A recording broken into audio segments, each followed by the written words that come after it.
Di sebuah desa terpencil bernama Karangjati, beredar kisah tentang seorang bayi yang tidak bisa mati.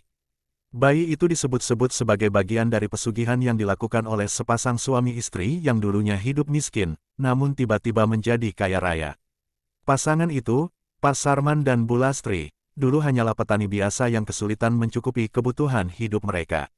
Namun, entah bagaimana, dalam waktu 1 tahun, mereka mampu membangun rumah megah di tengah desa, membeli sawah yang luas, dan memiliki banyak harta benda.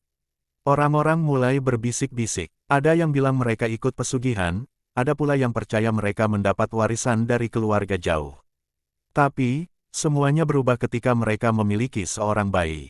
Bayi yang tidak normal. Ketika Bu Lastri melahirkan, bayi mereka tampak berbeda dari bayi biasa.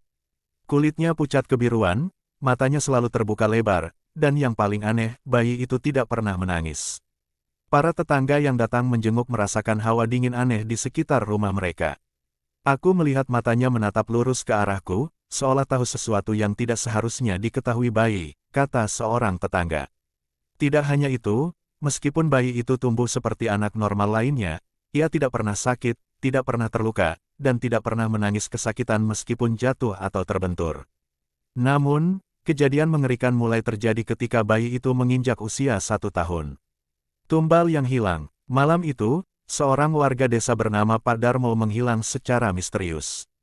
Keesokan harinya, tubuhnya ditemukan di sungai, mengambang dengan wajah membiru seolah dicekik oleh sesuatu yang tidak kasat mata. Sejak saat itu, setiap tahun di bulan kelahiran bayi itu, satu orang desa selalu menghilang atau ditemukan tewas dalam keadaan mengerikan. Beberapa korban ditemukan dengan tubuh membiru seperti kehabisan napas, sementara yang lain lenyap tanpa jejak. Orang-orang mulai menyadari pola ini. Keluarga Sarman pasti melakukan pesugihan dengan tumbal manusia. Bisik warga. Namun, tidak ada yang berani menuduh mereka secara langsung. Puncaknya terjadi ketika bayi itu menginjak usia 5 tahun. Beberapa warga desa yang marah mencoba membakar rumah Pak Sarman, berharap bisa mengakhiri kutukan itu.